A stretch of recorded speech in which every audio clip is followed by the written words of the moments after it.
오늘 나눌 하나님 말씀은 사도행전 말씀입니다. 오늘은 사도행전 9장 1절에서 19절 전반부까지 사도행전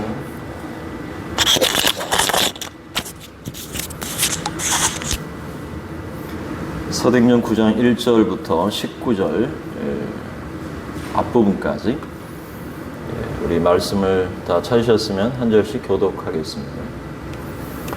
사울이 주의 제자들에 대하여 여전히 위협과 살기가 등등하여 대제사장에게 가서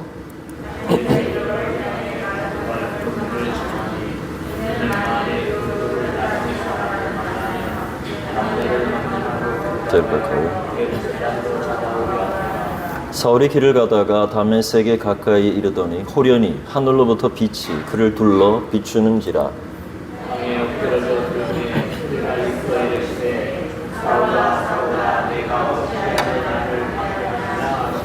대답하여 주여 누구시니이까? 이르시되 나는 네가 박해하는 예수라.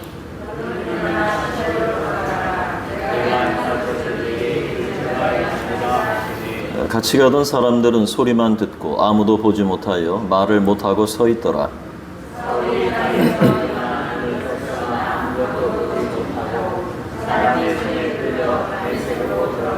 사흘 동안 보지 못하고 먹지도 마시지도 아니하니라.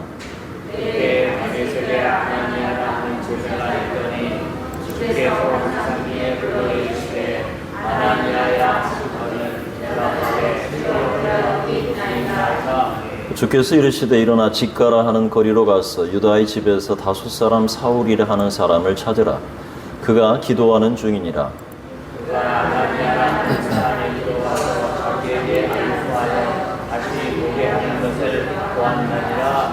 아나니아가 대답하여 주여 이 사람에 대하여 내가 여러 사람에게 듣사온즉 그가 예루살렘에서 주의 성도에게 적지 않은 해를 끼쳤다 하더니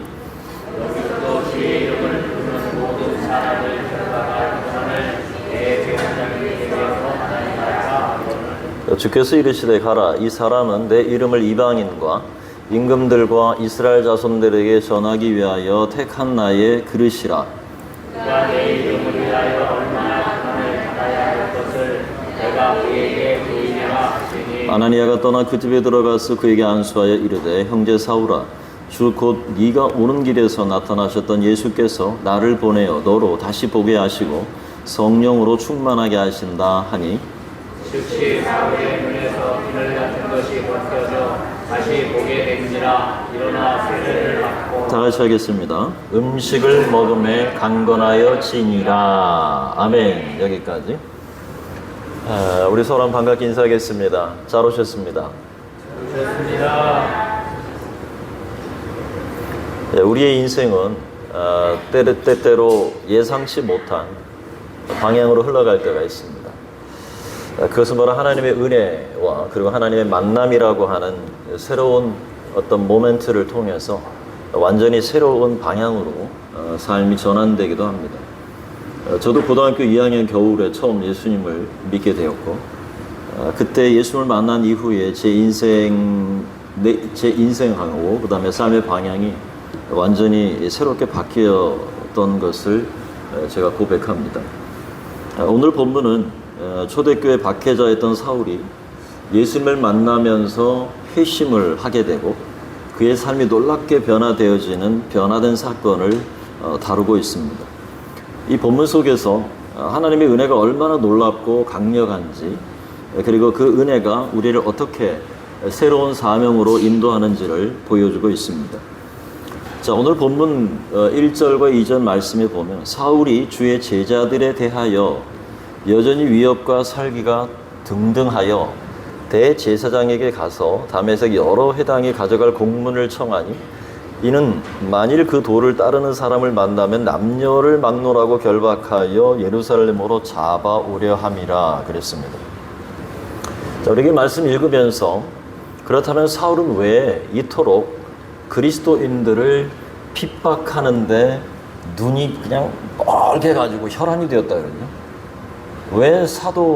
왜 사울이 이렇게 예수 믿는 그리스도인들을 핍박하는데 정신을 몰두하고 있는가 하는 겁니다. 예루살렘에서 다메섹은 한 220km 정도 떨어져 있다고 합니다. 가말리엘에 의하면, 유대 학자인 가말리엘의 말에 의하면 보통 하루에 걸을 수 있는 길이 한 45km 정도라고 합니다. 그 이상을 안 간대요. 그것은 율법에 어긋난다고. 그래서 한 220km를 떨어져 있으니까 다메섹은 굉장히 큰 도시고 당시에 걸어서도 한 일주일 가까이 5일에서 6일, 좀 시험시험 가면 7일 동안 갈 수 있는 그런 먼 거리였다는 겁니다. 그런데 왜 사울은 이렇게 예루살렘에서 공문서를 받아가지고 그렇게 예수 믿는 그리스도인들을 잡아다가 옥에 가두려고 다메섹까지 쫓아갔느냐 하는 거예요. 그것은 크게 두 가지 이유가 있는데, 첫 번째는 그는 정통 유대인의 결례를 따라서, 다시 말해서 자기가 정통 유대인인데 이 유대인들은 보통 자기의 그 종교를 전파하고 설파하는 데 있어서 유대 선교사가 되기를 대부분의 많은 사람들이 정통주의자라면 그렇게 결단을 한다는 겁니다. 따라서 그의 눈에는 십자가에 못 박힌 예수를 메시아로 선포한다? 이것은 하나님에 대한 신성 모독으로 생각하게 된 겁니다. 그것도 십자가에 못 박혔으니 더 그랬을 겁니다. 왜냐하면 율법의 신명기 21장 22절 23절의 말씀에 보면, 사람이 만일 죽을 죄를 범함으로 네가 그를 죽여 나무 위에 달거든 그 시체를 나무 위에 밤새도록 두지 말고 그날에 장사하여 네 하나님 여호와께서 네게 기업으로 주시는 땅을 더럽히지 말아라. 그리고 나무에 달린 자는 하나님께 저주를 받았음이니라 라고 말합니다. 자, 그리고 고린도전서 1장 23절에서도 우리는 십자가에 못 박힌 그리스도를 전하니 유대인에게는 거리끼는 것이요, 이렇게 기록되어 있습니다. 다시 말해서 예수가 누구냐 하면, 예수가, 그 젊은 예수가 십자가에 못 박혀 매달려 죽었기 때문에 유대인 입장에서는 십자가에 매달린 자는 저주를 받은 자이므로, 다시 말해서 그 저주를 받은 자가 메시아라고 그 그리스도인들이 이야기를 하고 다니니까 그 부분이 하나님 앞에서 신성모독이 된 거죠. 그 예수가 하나님의 아들이라는 사실을 공공연하게 드러내고 전파했기 때문에 이 사울의 입장에서는 정통적인 유대주의자로서는 도저히 용납할 수 없었던 그런 행위가 된 겁니다. 그래서 사울이 생각하기에 하나님께서 저주한 사람을 메시아로 만들 수는 없기 때문입니다. 그래서 그리스도인을 잡아다가 소위 가두는 씨를 말리는 정책이 이렇게 탄생하게 된 겁니다. 이런 배경 속에서 사울은 마치 자신이 정당한 행위를 하고 있다는 사실을 드러내고 있는 거죠. 그래서 공문서를 받아가지고 자신은 유대교의 정통적인 유대주의에 따라서 이것은 잘못된 거짓 교리라는 사실을 판단하게 됐고, 그래서 이렇게 몰두해서 그리스도인을 박해하는 일에 정신을 팔리고 있다라고 하는 거예요. 그래서 실제로 나중에 이 다메섹 사건이 사도행전의 뒤에 한 3번 정도 반복이 됩니다. 그 중에 하나가 천부장 앞에서 자신을 변론할 때, 또 하나는 아그리빠 왕 앞에서 자신을 변론할 때, 또는 베스도 앞에서 자신의 이야기, 다시 말해서 회심의 사건을 변론할 때 이 부분을 다루고 있습니다. 잠시 말씀을 드리면 22장 3, 4절에 보면은, 나는 유대인으로 길리기야 다수에서 났고 이 성에서 자라 가말리엘의 문화에서 우리 조상들이 율법에 엄한 교훈을 받았고 오늘 너희 모든 사람처럼 하나님께 대하여 열심하는 자라. 내가 이 돌을 핍박하여 사람을 죽이기까지 하고 남녀를 결박하여 옥에 넘겼노니. 이렇게 한참을 시간인 선교여행을 나중에 지나고 난 다음에 그 복음을 증거하는 입장에서 베스도나 혹은 아그리빠 왕이나 천부장 앞에서 이 사실을 밝히고 있는 것을 보게 됩니다. 또 빌립보서 3장 5, 6절의 말씀에 보면, 내가 8일 만에 할례를 받고 이스라엘의 족속이여 베냐민의 지파여 히브리인 중에 히브리인이요 율법으로는 바리새인이요 그리고 열심으로는 교회를 핍박하고 율법의 의로는 흠이 없는 자로다. 이렇게 자신을 드러내는 것을 통해서 결국은 자신이 그리스도인들을 잡아 가두는 것이 정당하다 라고 하는 사실을 이 바울이 피력하고 있는 겁니다. 그런데 두 번째, 그가 핍박자로 서게 된 이유가 뭐냐? 그것은 바울 서신에 잘 나타납니다. 왜 사울이 그리스도인들을 이렇게 박해하게 되었을까?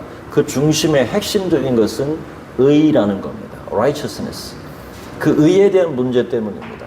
왜냐하면 만약에 믿음으로 의롭게 되는 것이면 어떻게 될까요?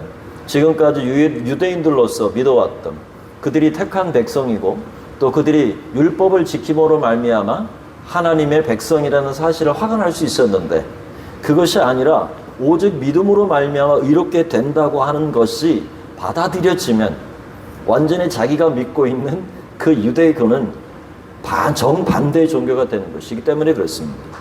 완전히 유대인들의 구원관이 무너지기 때문에 그렇고, 이것이 무너지면 율법이 무너지는 거죠. 또 율법이 무너질 뿐만 아니라 할례가 별 의미가 없게 됩니다.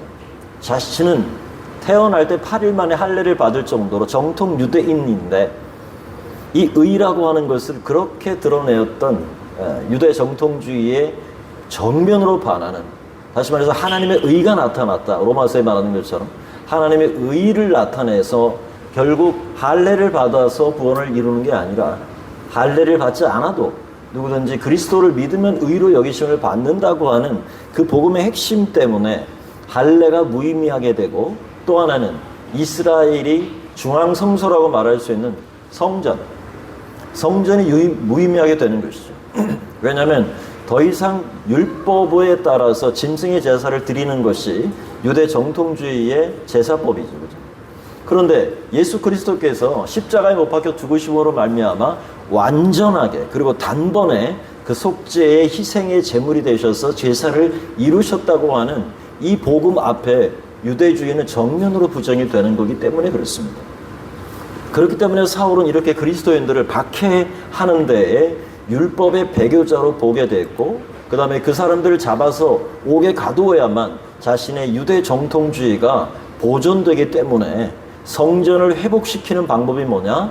그것은 바로 예수를 믿는 그리스도인들을 싹 잡아다가 씨를 말리는 거였습니다.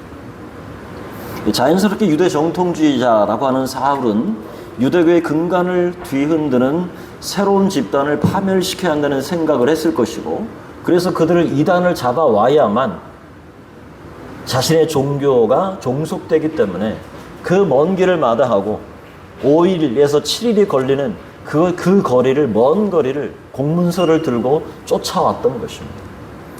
여러분, 그런데 우리가 이 본문 속에서 볼 수 있듯이 사울이 다메섹으로 가는 길에 누구를 만나게 됩니까? 부활하신 예수를 만나게 됩니다. 예수 그리스도의 너무나도 강력한 빛이 그 사울에게 비추게 됐고, 그곳에서 예수를 만나게 됩니다. 본문에 보면 거의 지친 상태로 아마 정오쯤 되어서 다메섹에 이르렀을 때 갑자기 하늘에서 강력한 빛이 그 사울을 둘러 비치게 된 것입니다.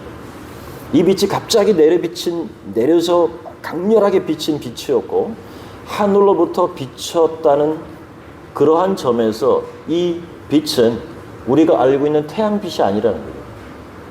태양빛이 아니라 그 무엇의 빛이라는 거죠. 태양빛보다 더 강력한 빛이라는 그 증거를 성경은 하고 있는 거죠. 더 밝은 빛이 사울을 둘러 비친 겁니다. 여러분, 성경에서 보통 이 빛이 나타날 때는 하나님이 나타나시는 것을 보통 얘기합니다. 그래서 빛은 하나님의 행동하심을 나타내는데, 여러분, 출애굽 때에 이스라엘 백성을 낮에는 하나님 무슨 기둥으로 인도하셨다 그랬어요? 낮에는 구름 기둥, 밤에는 불 기둥으로. 그러니까 그 불의 상징이 뭐냐면, 그 빛이라고 하는 상징은 하나님이 나타나신 걸 상징한 거죠. 그래서 사도행전 26장 16절에 의하면 사울은요, 빛 속에서 그리스도의 얼굴을 보았다라고 말합니다. 그 빛나는 광채 속에서 그리스도의 얼굴을 보았고 그 음성을 들었다는 겁니다. 다시 말해서 사울은 예수 그리스도를 그 다메섹 도상에서 만나게 된 겁니다. 강렬한 빛 가운데, 다시 말해서 빛 가운데 계시는 부활하신 예수 그리스도를 만나게 된 겁니다. 예수는 물었죠. 사울아 사울아, 네가 어찌하여 나를 박해하느냐. 상당히 충격적인 말입니다. 왜 그랬습니까? 사울은 사람을 박해했지 하나님을 거역한 적은 없기 때문입니다. 그런데 즉시로 하늘에서 왜 나를 박해하느냐라고 단도직입적으로 예수님이 사울에게 나타났기 때문에 그렇습니다. 그런 사울은 대번에 그 음성이 하나님의 음성이라는 사실을 깨달았습니다. 그래서 묻습니다. 주여, 누구십니까? 이렇게 하죠. 여러분, 나는 내가 핍박하는 예수라. 이 말씀은요, 예수님께서 당신의 공동체들의 생명, 다시 말해서 이 땅에 남겨둔 교회의 공동체들의 삶 속에 지금 살아있다는 사실을 드러내는 거죠. 다시 말해서 교회를 핍박하러 다니는 이 사울을 향해서 왜 나를 핍박하느냐고. 다시 말해 이 땅의 교회는 누구의 몸이라는 겁니까? 예수 그리스도의 몸이라는 거예요. 그러니까 교회를 핍박하는 것은 곧 누구를 핍박하는 거예요? 그리스도를 핍박하게 되는 거죠. 그리스도를 박해하게 되는 것입니다. 그래서 이 빛은 혼돈과 흑암 속에서, 여러분, 하나님이 세상을 처음에 창조하실 때 어떻게 창조하셨습니까? 땅이 혼돈하고 공허하며 하나님의 신이, 하나님의 영이 수면 위에 운행하시니라 라고 창세기 2장에 나타나 있습니다. 그런데 흑암과 혼돈과 공허함 속에 모든 것이 어두컴컴하고 완전히 뒤집박죽되어 있는 그 속에 빛이 있으라 하시니까 빛이 창조된 거예요. 그 빛은 여러분, 하나님께서 창조하신, 넷째 날 창조하신 빛과 다른 빛입니다. 그건 아시죠? 왜냐하면 하나님이 태양빛을 따로 만드셔요. 그죠? 태양과 해와 달과 별을 나중에 창조하셔요. 근데 첫 번째 빛이 있으라라는 그 창조는 이런 태양빛을 이야기하는 게 아니에요. 하나님은 창조의 빛을 이야기하는 겁니다. 그 빛 가운데 그 빛이 있으라라고 하는 거예요. 그러니까 이러한 창조의 빛, 어둠을 뚫어내는 그 빛이 지금 누구에게 갔냐 하면 바로 사울을 향해서 간 거예요. 빛이 있으라 하셨던 그 창조의 빛이 지금 사울의 마음에 빛을 비췄다는 이야기입니다. 그래서 요한복음 1장 5절의 말씀에 보면 빛이 어둠에 비쳤는데 어둠이 어떻게 됐다 그랬어요? 깨닫지 못하니라. 예수님은 세상의 빛으로 이 땅에 오셨지만 자기 백성이 그 빛을 영접지 아니했다라고 말했어요. 그 말은 뭡니까? 예수 그리스도의 그 빛을 받지 않았다는 말은 뭐예요? 그 예수 그리스도를 믿고 받아들이지, 영접하지 않았다는 의미가 되죠. 그렇다면 이것이 무엇이 문제이냐면 그 빛을 받지 않았기 때문에, 다시 말해서 반대로 사울은 그 하나님의 빛이 그 사울의 영혼을 관통해 버리니까 그 어둠과 죄악 속에 눌려있던 이 빛을 바울이 깨닫게 됩니다. 사울이 깨닫게 된 겁니다. 그리고 사울에게 회심이 일어나는 순간이죠. 그래서 바울의 중심에, 사울의 중심에, 바울과 사울을 자꾸 헷갈리는 거예요. 사울 얘기하려니까 참 힘드네. 바울인데, 그죠? 사울과 바울의 차이는 아시죠? 예수 믿고 나서 바울이 된 게 아니라 사울은 무슨 이름이에요? 헬라식 이름이고, 바울은요? 거꾸로 얘기했어요? 정신 차려야 되는데. 사울이라는 말은 히브리식 이름이고 바울이라는 말은 헬라식 이름이에요. 그러니까 이게 사실은 두 개 왔다 갔다 변해도 상관없는데 제가 제 스스로를 변호하느라고 죄송합니다. 사울의 중심에 빛을 하나님이 비추신 겁니다. 우리는 이 다메섹에서 예수님을 만난 이 사건을 통해서 바울의 회심의 순간을 볼 수 있습니다. 우리는요, 바울에게 일어난, 사울에게 일어난 자, 제가 바울이라 그러면 찰떡같이 사울로 알아들으세요. 똑같은 이야기니까. 자, 우리는 사울에게 일어난 몇 가지를 생각해 볼 수 있어요. 이것은요, 오늘 우리가 중생을 이해하는 데 도움이 됩니다. 굉장히 중요한 부분이에요. 자, 첫 번째로요, 하나님의 빛이 임하심으로 말미암아 하나님의 빛이 내려 비칠 때요, 그때 죽어있던, 사울에 죽어있던 그 영, 다시 말해서 혼돈과 어둠에 갇혀있던 그 영에 빛이 비춤으로 그 영이 깨어나 살아나게 된 겁니다. 이게 또 무슨 말인가? 자, 그러자 사울은 즉각적으로 십자가에 못 박혀 죽으시고 부활하신 예수님의 음성이라는 사실을 즉각적으로 알게 됩니다. 자, 그 전에는 예수가 누군지 몰랐어요. 그죠? 자, 지식적으로 알았어요. 그렇다더라. 카더라. 그런데 그 예수 그리스도가 사울에게는 받아들여지지 않았어요.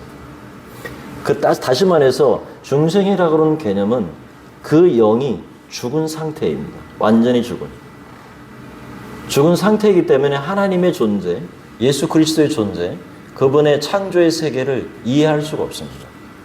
쉽게 얘기하면 우리가 예수 그리스도를 믿고 나서야 중생하고 거듭나니까 하나님의 창조 세계가 보이고 하나님이 모든 만물을 만드셨다는 것이 믿어지고 내가 믿어야지가 아니라 믿어지는 거예요. 수동이에요. 왜? 그것은 하나님의 독단적인 사역이니까 믿어지게 하는 거예요.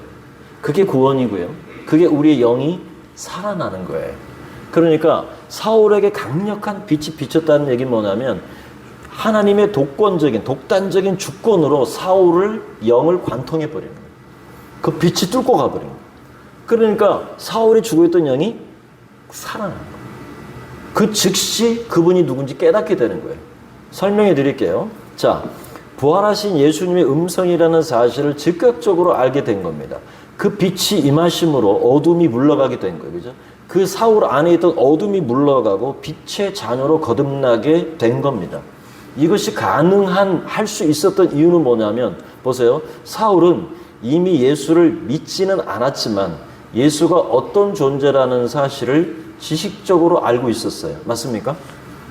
그렇죠? 그래서 사울이요. 예수가 어떤 존재라는 사실을 알고 있었어요. 그래서 예수가 부활했다고 떠들고 다니는 그리스도인들을 지금 잡아들이는 추노꾼이 된 거예요. 실제로 얘기하면.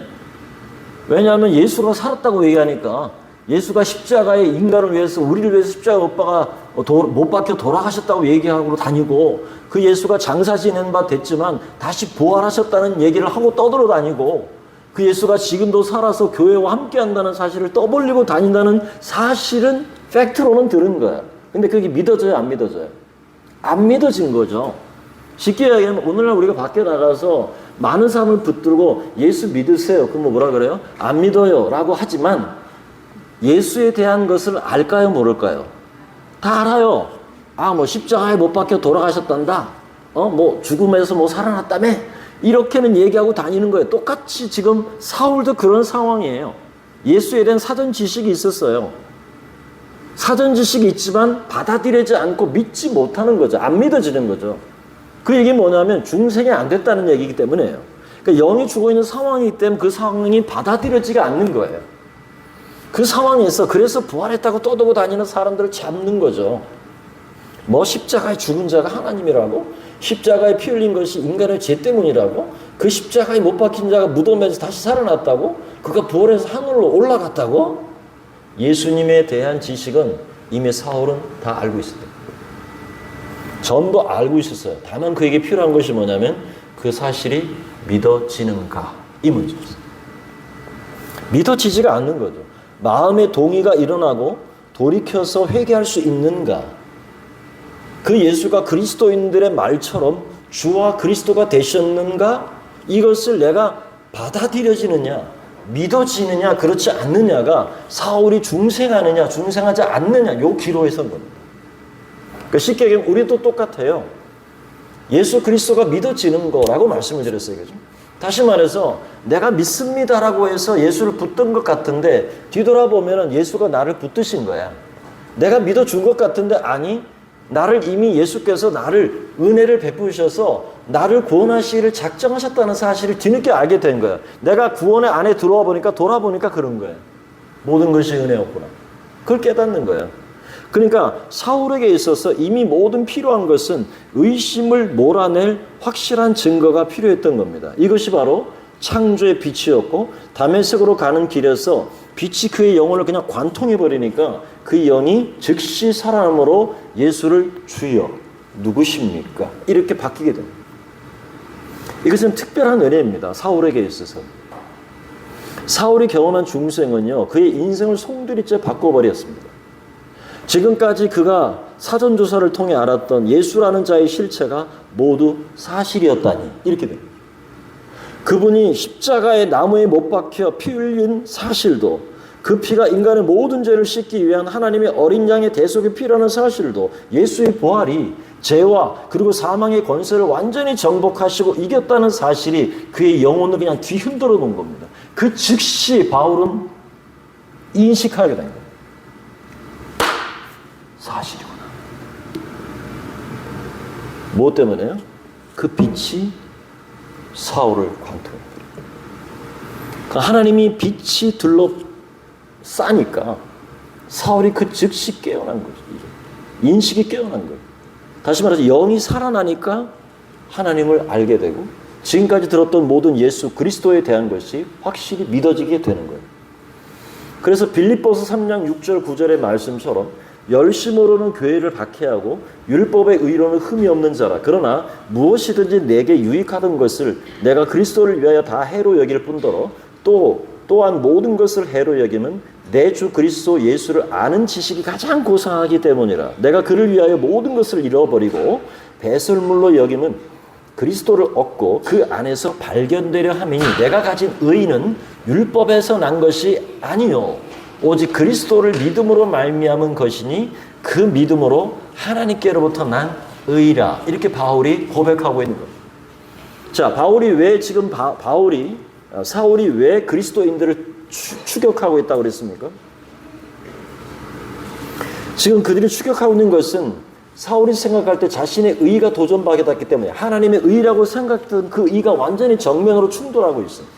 율법을 통해서만 구원을 얻을 수 있고 율법에 완전히 몰입해하고 그 율법을 하나같이 지켜야만 구원에 이를 수 있다고 했던 그 사울이 믿던 유대 정통지혜와는 완전히 바라는 오직 예수 그리스도를 믿음으로 말미암아 의롭게 된다고 하는 이 사실이 정면적으로 충돌이 일어나잖아요. 그러니까 사울이 이렇게 다메섹으로 가는 길에 만난 이 한 사건이 바울의 인생을 완전히 뒤흔들어 오는 거예요. 그리고 뒤바뀔 수 있었던 이유가 뭐냐? 바로 그의 영이 거듭났기 때문에 그래요.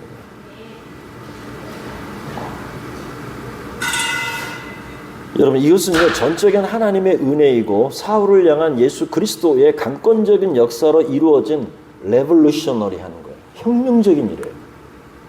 이것은 사울의 한 사람이요, 뒤에 나오겠지만 사울 한 사람을 통해서 열방을 하나님 앞에 이끌려고 하는 하나님의 꿈이 그 사울 안에 있었던 거예요.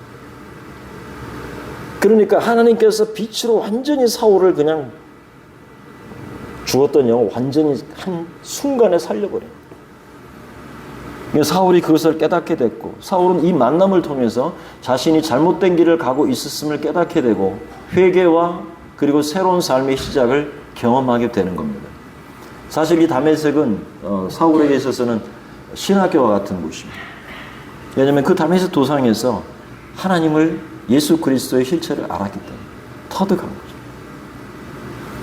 여러분, 빛을 보고 자신이 핍박하던 예수를 만난 사울은 눈을 떴지만 아무것도 보지 못하고 사람의 손에 끌려서 다메섹으로 들어갔다고 표현하고 있습니다. 오늘 10장 9절의 말씀을 보면요, 사흘 동안 보지 못하고 먹지도 마시지도 아니하니라. 온전한 3일 금식. 자, 여러분, 사울이 3일 동안 금식을 통해서 그가 지금까지 정통 유대교 안에 살아왔던 삶, 그리고 자신이 만난 그 부활의 주 예수를 깊이 생각하게 됩니다. 여기서는 나타나지 않아요. 사도행전에서는 사울이 3일 동안 뭐 했나? 그냥 단순히 사흘 동안 아무것도 못 보고 먹지도 마시지도 않는다. 3일 동안 그냥 금식을 했다. 그러면 여기에 대한 이야기는 성경은 다루고 있지 않아요. 바울 서신에 가서 바울이 이걸 풀어놓는 거예요. 그러니까 사울은 그가 지금까지 믿고 왔었던 그 삶, 이것이 얼마나 잘못됐다고 하는 사실을 그 3일 동안 깊이 생각하는 거예요. 그리고 만약에 자기가 생각했던 의가 예수 그리스도가 의라면 자기가 그동안 믿어왔던 율법의 모든 유대교 정통주의와 정면으로 반박되는 거예요. 완전히 반충돌이 일어나는 거예요.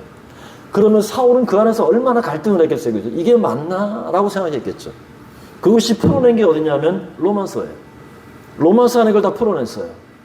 그러니까 유대인과 그 다음에 유대 기독교인과 헬라 기독교인들이 함께 교회 안에서 로마 교회를 이루고 살면서 누가 더 앞섰냐, 누가 더 하나님의 법에 가깝냐, 어떻게 선택된 자가 되었느냐, 이거 싸움하고 있을 때 바울을 관통한 게 뭐냐면 하나님의 의에 대한 이야기예요. 그 의가 유대인이든 헬라인이든 상관없이 모두에게 적용되어지는 하나님의 선물이다라고 말하는 거예요. 그러니까 사울의 입장에서는 자기 속에 3일 동안의 이 고민이 있는 거죠. 그래서 주님께 기도했다 그랬어요. 기도하고 있으니까 아나니아에게 가서 데리고 와라 그랬단, 만나라 그랬단 말이죠. 그럼 그 기도 속에서 깊은 깨달음이 있었겠죠. 그간 자기가 따랐던 유대교와 그 다음에 예수에 대한 그 중요한 핵심적 교리가 많은 부분 정리가 되었을 것 같다는 생각을 합니다. 3일 동안. 성령의 내주를 통해서 그동안 마음에 담겨졌던 유대교에 대한 교정, 수정이 필요하고 그 다음에 예수 그리스도의 생명을 깨닫는 시간이었을 것이라는 것이죠. 그 후에 주께서 다메섹에 살고 있는 제자 아나니에게 나타나서 5 사람 사울을 찾아가서 그에게 안수하고 다시 보게 하라라고 명하시죠. 그때 아나니아는 두려워합니다. 왜 그랬습니까? 이미 알고 있거든요. 사울이 예수 믿는 사람들을 잡아서 옥에 가두고 핍박한다는 사실을 알고 있었기 때문에 두려워하는데, 그런데 주님이 뭐라고 말씀하시냐면 15절 16절에 자 같이 한번 읽어볼까요? 15절 16절 시작.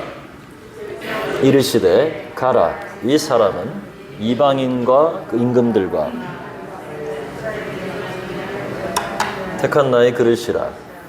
그가 내 이름을 위하여 얼마나 고난을 받아야 할 것을 내가 그에게 보이리라 하시니. 자, 예수는 아나니아에게 사울을 택한 나의 그릇이라고 말씀합니다.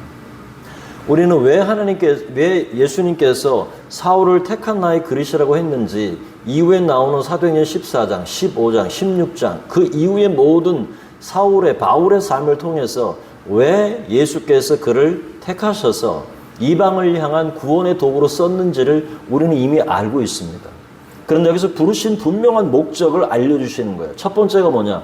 내 이름을 이방인과 임금들과 이스라엘 자손들에게 전하도록, 요게 첫 번째.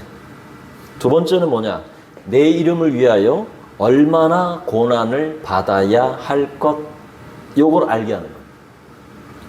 자, 열방을 위한 사도로, 그리고 교회를 핍박하던 자가 도리어 교회를 위해서 핍박을 받는, 핍박자가 오히려 핍박을 받고 있는 그러한 사람으로 돌아설 수 있었던 계기가 바로 이 결정적 계기가 다메섹 사건이었던 거예요. 그는 교회를 박해하는 자였습니다. 그러나 그는 이제는 교회를 위해서 박해를 받는 그러한 입장으로 뒤바뀌었죠. 그래서 여러분, 바울은 뭐라고 표현하냐면 그리스도의 남은 고난을 내 육체에 채운다, 이렇게 표현하고 있습니다. 사실은 이 땅에 남겨진 교회가 그리스도의 고난에 동참하는 겁니다. 왜냐하면 우리가 이 땅에 살아가는 동안 그리스도의 생명을 우리가 붙들고 중생한 자로서 세상을 어떻게 살아내고 하나님 나라를 이뤄갈지를 고민하는 것 자체가 상당히 도전적입니다. 여러분, 많은 경우에 홍해를 건너고 요단강을 건너서 가나안에 들어가면 이제 요단강 건너가 만나리라고 우리가 천국의 삶을 누릴 것이라고 생각하지만 실제로는 가나안 땅에 들어가는 것부터가 전쟁의 시작입니다. 자, 이 땅을 살아가는 그리스도인들의 삶이 두 가지가 있습니다. 하나는 똑같이 중생을 해서 영이 하나 앞에 거듭났습니다. 그는 구원을 받은 사람입니다. 그런데 한 부류는 하나님 앞에 영이 구원받고 하나님의 중생을 체험했음에도 불구하고 결국은 자기의 삶의 주인이 자신이 되어서 그 하나님의 말씀에 순종하지 않고 살다가, 하나님 말씀에 순종하지 않고 살다가 하나님 앞에 불림을 받는 사람이 있습니다. 이것이 출애굽 1세대입니다. 자, 똑같이 홍해를 건너서, 홍해는 고린도서나 로마서에 보면은 세례를 말해요. 그죠? 다시 말해서 홍해를 여는 거는 하나님이 여셨죠. 그래서 전적인 하나님의 은혜예요. 인간의 의지가, 인간의 노력은 하나도 없어요. 그게 우리의 영이 거듭난 거라고 말씀드렸죠. 그죠? 그리고 우리는 요단강을 건너간다는 것은 뭐냐면 약속의 땅에 들어가서 그 땅을 정복하기 위해서 요단을 건너가야 되는데, 요단을 건너가는 방법 뭐라 그랬어요? 하나님의 말씀을 등에 메고 그 말씀에 순종해서 발을 내디디면 열린다 그랬어요. 그죠? 자, 그렇게 삶을 살아가지 않는 사람은 그 출애굽 1세대가 홍해를 건너고 광야에서 40년 동안 그대로 다 죽습니다. 이게 첫 번째 부류예요. 두 번째는 비록 광야에서 태어났지만 하나님의 말씀을 의지해서 요단을 건너가는 거죠. 다시 말해서 내가 이 땅에 살아가는 삶의 목적과 방향성, 오늘 사울이 예수를 만나고 난 다음에 그의 삶이 완전히 뒤바뀔 수 있었던 것은 뭐냐면 그가 자신을 인식하게 된 거예요. 뭐냐면 자기는 주께 부름받은 택한 그릇이라는 사실을 인식한 거죠. 그리고 그가 달려갈 길과 모든 자기에게 주어진 사명의 길을 달려간다고 표현하고 있어요. 그죠? 에베소 장로들을 만나서 얘기할 때도 20장에 보면 사도행전 그것처럼 자신이 자신에게 부여받은 그 부름의 그 상을 향해서 내가 주님께 붙들린 바 되고 말씀을 의지해서 요단을 건너가서 가나안을 정복해 나가는 영적 싸움을 실제로 살아낸 것이 바울의 후반기 삶입니다. 우리 그리스도도 똑같습니다. 하나님 앞에 중생한 것은 똑같습니다. 여기는 취소될 수 없습니다. 모두가 다 지옥을 가고 싶어도 갈 수 없다고 말씀드렸어요. 왜? 그 죽었던 영이 살아나는 것은 하나님의 독자적인 하나님의 은혜이기 때문에 인간이 개입할 수 없다고 그랬어요. 그죠? 그렇기 때문에 우리 그리스도인들의 삶은 이제부터는 우리가 하나님 말씀을 붙들고 요단을 건너서 우리에게 주신 이 지평, 우리에게 주신 가나안 땅들을 차지하고 정복해 나가는 것은 오늘 우리가 그리스도인으로 이 땅에 살아가는 교회의 모습이라는 겁니다. 거기에 있어서도 완전히 정복할 거냐, 기본처럼 우리가 타협할 거냐, 속아서 넘어갈 거냐, 아니면 하나님이 모든 땅을 점령하라고 했는데 그렇지 못하고 패배할 거냐는 오늘 그리스도인의 삶을 우리에게 반영한다는 겁니다. 그리스도인의 삶은 두 가지입니다.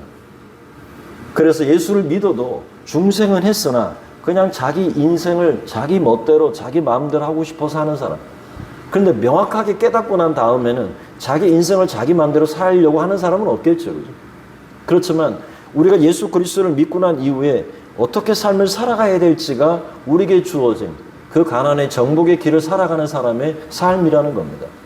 이것이 여러분 사울이 다메섹에서 만나게 된 이러한 빛 대신 예수를 만난 결정적 사건이 된 거고 아나니아가 주저없이 사울에게 안수함으로 성령이 충만하게 되었고 사울의 눈에서 비늘 같은 것이 벗어져서 다시 보게 되고 세례를 받음으로 또한 몸이 회복되게 되었다라고 성경은 우리에게 소개하고 있습니다. 그 이후에 사울은 갈라디아에서 말씀하는 것처럼 아라비아 사막으로 갔다가 3년 동안 거기서 시간을 보내고 깊은 영적 체험을 한 다음에 다소를 들러서 예루살렘으로 다시 돌아오는 이야기가 갈라디아에서 소개되고 있습니다.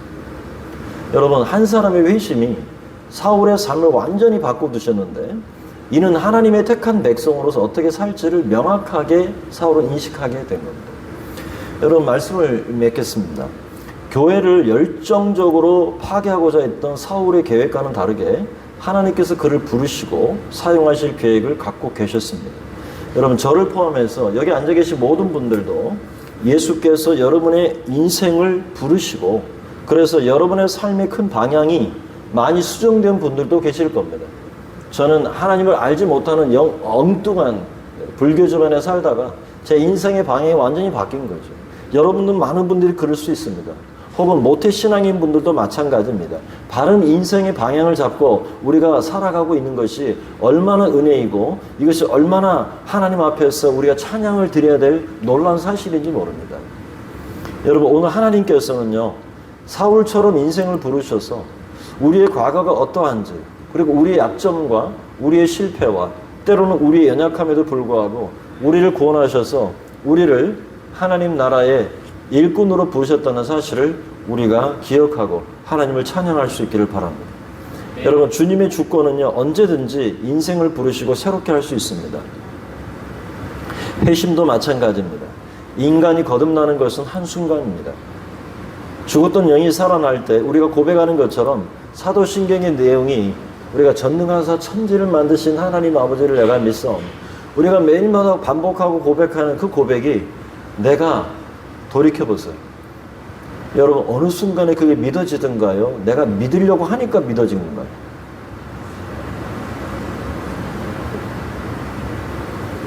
그냥 믿어지는 거예요. 믿어져요. 어떻게 되니까? 영이 중생을 하니까.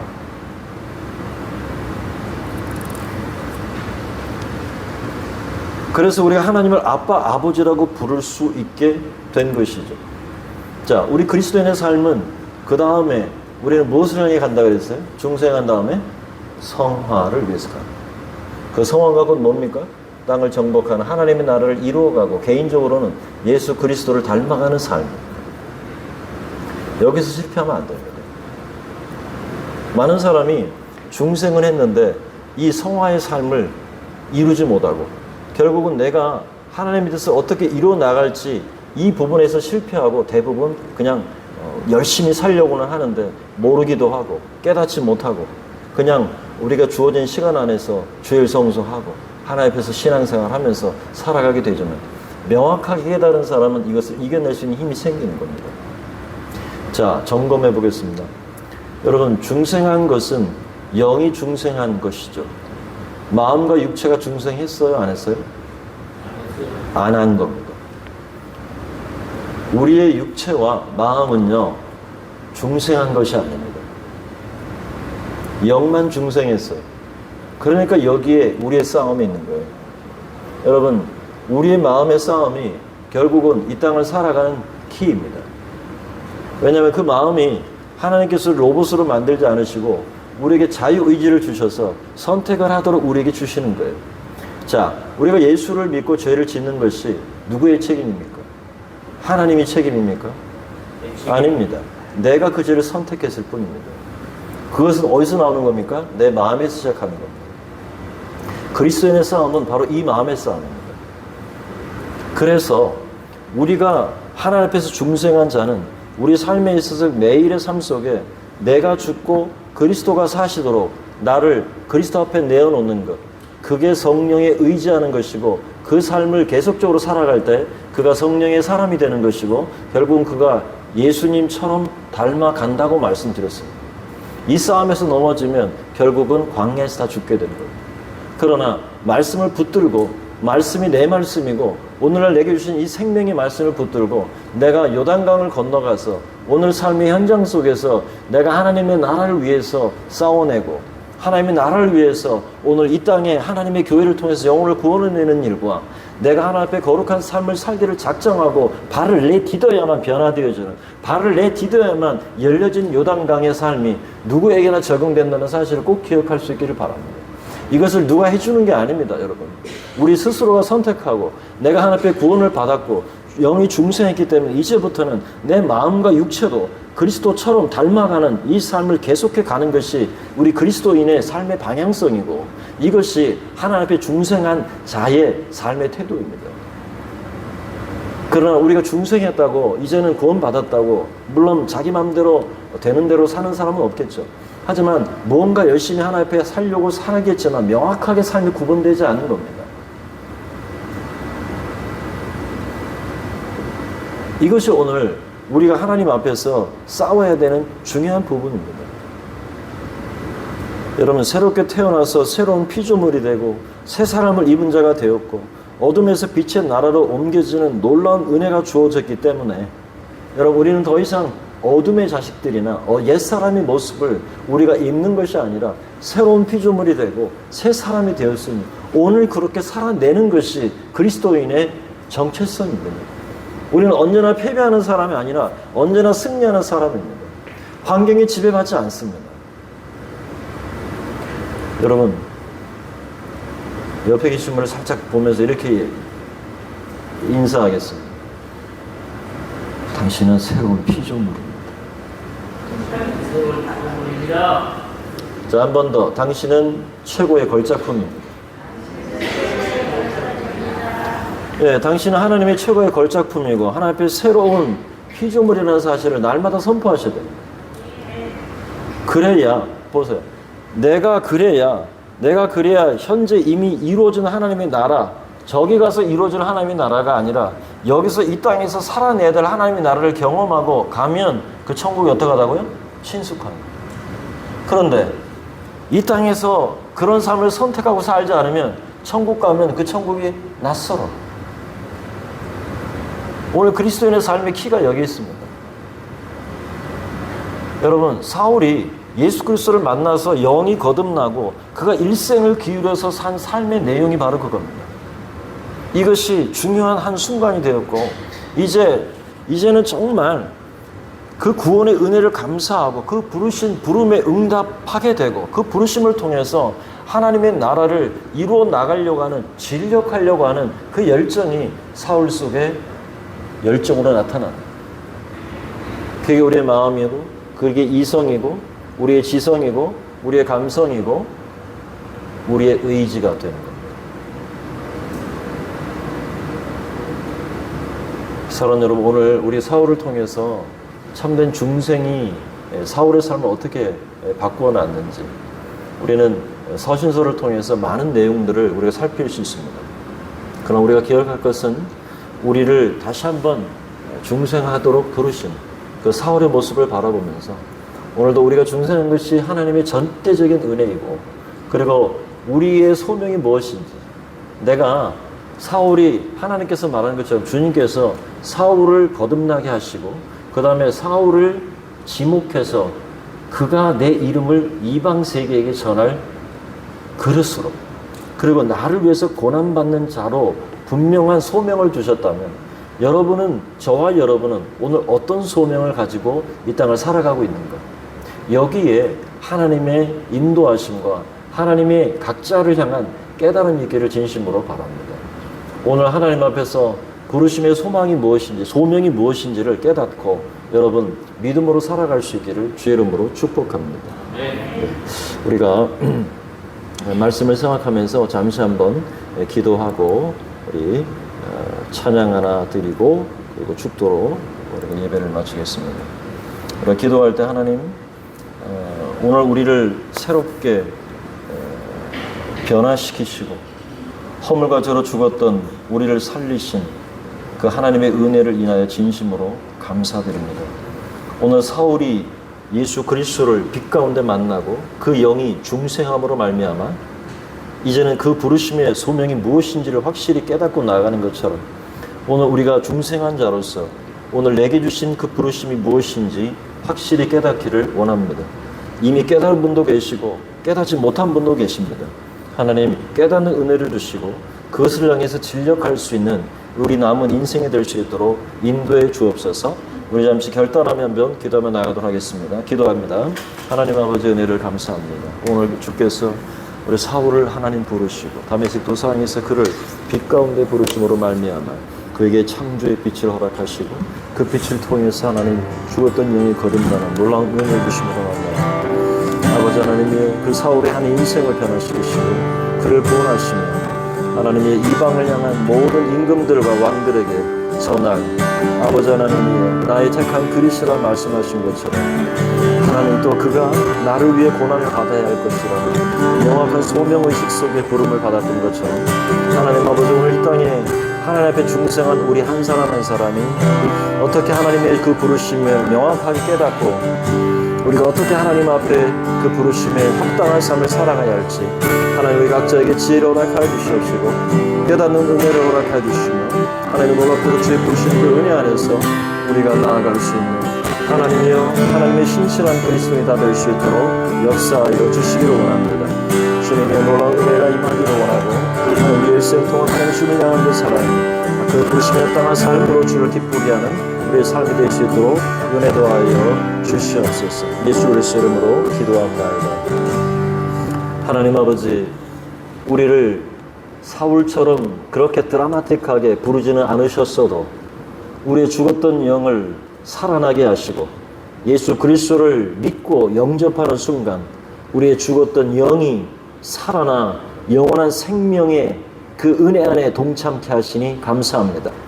그 빛 가운데 우리를 초대하셨고 그 빛의 자녀들이 되게 하셨사온데 하나님 이 땅을 살아가는 동안 하나님께서 사울을 부르시고 그 사울의 명확한 그 부르심의 소명이 무엇인지를 깨닫게 하셨던 것처럼 오늘도 예수 그리스도 안에서 거듭나 하나님 새 사람 된 우리들도 우리의 부르신 분명한 목적과 삶의 소명이 무엇인지를 깨닫고 각자에게 주신 삶을 그리스도 앞에 살아낼 수 있는 저희 모두가 될 수 있도록 역사하여 주시옵소서. 하나님의 나라를 이루는 신실한 일꾼으로 살아가게 하시고 하나님 우리 주 예수 그리스도께서 다시 오시는 그날까지 하나님 우리의 마음 속사람이 강건할 뿐만 아니라 성령의 은혜 안에서 충만하게 성령의 붙들림 받게 하시고 우리 자신은 십자가에 못 박고 예수가 내 안에 사는 예수로 살아내는 우리의 삶이 될 수 있도록 역사하셔서 교회를 세우고 이 땅 가운데 영적 전쟁터에서 하나님의 영광을 위해 하나님 분연히 일어나는 우리의 모든 삶이 될 수 있도록 인도하여 주시옵소서. 예수 그리스도의 이름으로 기도합나이다. 아멘. 우리 모든 민족에게 주 성령 부어주셔서 우리 찬양하고 축도로 마치겠습니다. 모든 민족에게 주 성령 부어주소서.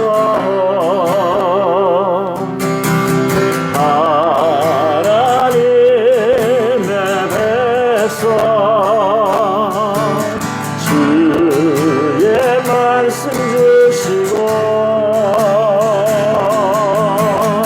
은과 왕상 주사 주의 비밀 알리소서. 우리에게 사오리 하늘이 주의 낙성 복게 하소서.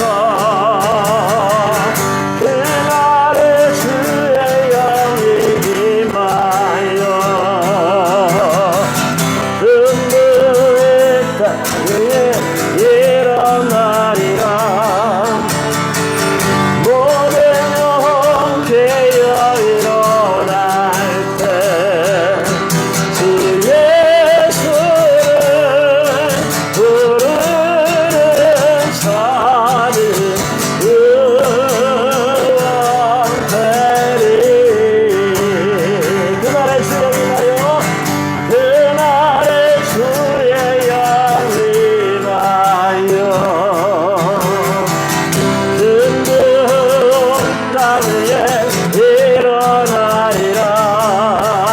우리 영혼 깨어 일어날 때 주 예수를 부르는 자는